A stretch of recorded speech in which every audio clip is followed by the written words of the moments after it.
প্রশ্ন করেছেন পারভেজ আলম, রসুল সাল্লাল্লাহু আলাইহি ওয়াসাল্লাম জীবিত না মৃত? পারভেজ আলম ভাই একটু গুরুত্বপূর্ণ প্রশ্ন করেছেন এই জন্য যে অনেকেই এ নিয়ে বিভ্রান্তি সৃষ্টি করছে। দেখুন পারভেজ আলম ভাই, রসুল্লাহ সাল্লাল্লাহু আলাইহি ওয়াসাল্লাম যদি তিনি জীবিত, দুনিয়ার জীবন তার থাকতো, তাহলে তাকে কবর দেওয়ার অর্থই হয় না। কবরে কোনো জীবিত মানুষকে দেয়া বৈধ নয়, এটা সবাই জানে। সাহাবায়ে কেরামের ব্যাপারে আপনার কী ধারণা করতে পারেন যে তারা জীবিত রাসূলকে কবর দিয়ে দিলেন? এটা কখনো হতে পারে না। বরং যখন রসুল্লাহ সাল্লাল্লাহু আলাইহি ওয়াসাল্লাম মারা গেলেন, ওমর রাদিয়াল্লাহু আনহু বললেন যে ব্যক্তি বলবে যে রসুল সাল্লাল্লাহু আলাইহি ওয়াসাল্লাম মারা গেছে, যে ব্যক্তি কথা বলবে তাকে আমি হত্যা করব। বরং রসুল এখন তিনি আবার আসছেন, আবার আসে তিনি এখন ঘুমিয়ে গেছেন, আবার এসে যখন তিনি জাগ্রত হবেন তিনি সবাইকে কচুকাটা করবেন যারা বলেছে তিনি মারা গেছেন।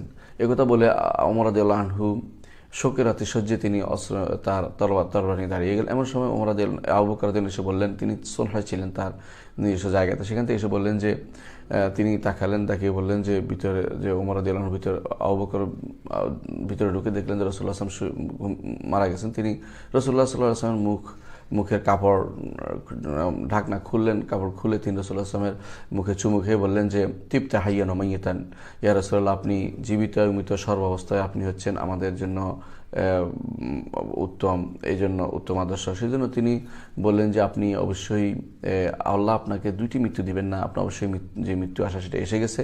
তারপর ওমর রাদিয়াল্লাহু আনহু আবু বকর দাঁড়িয়ে বললেন যে মান কানা ইয়াবুদু মুহাম্মাদান ফাইন্না মুহাম্মাদান কাদ মাত, কেউ যদি মুহাম্মাদের ইবাদত করতে চায় তাহলে সে জেনে রাখুক যে মুহাম্মদ মারা গেছে। ওমান কানা ইয়াবুদুল্লাহ ফাইন্নাল্লাহা হাইয়ুন লা ইয়ামুত, কেউ যদি ইবাদত করে আল্লাহ তাআলা, তো সে যেন জেনে রাখুক যে আল্লাহ তাআলা হাই, চিরঞ্জীব, তিনি কখনো মারা যাবেন না।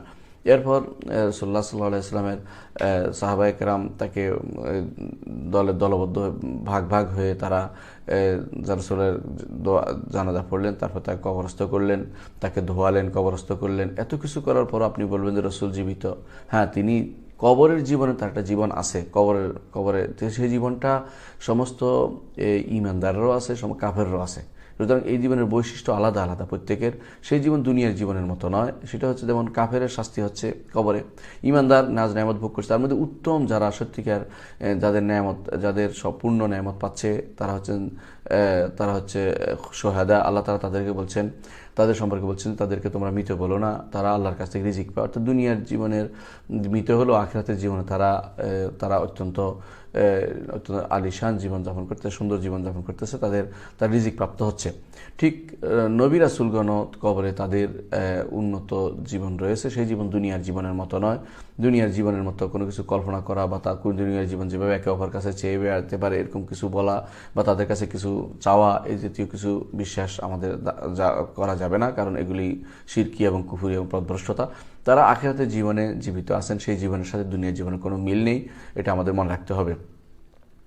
সুতরাং দুনিয়ার জীবনে অবশ্যই তিনি মৃত, কিন্তু আখিরাতের জীবনে তিনি জীবিত, সেই জীবনের সাথে দুনিয়ার জীবনে মিল নেই, এটা আমাদের বিশ্বাস করতে হবে।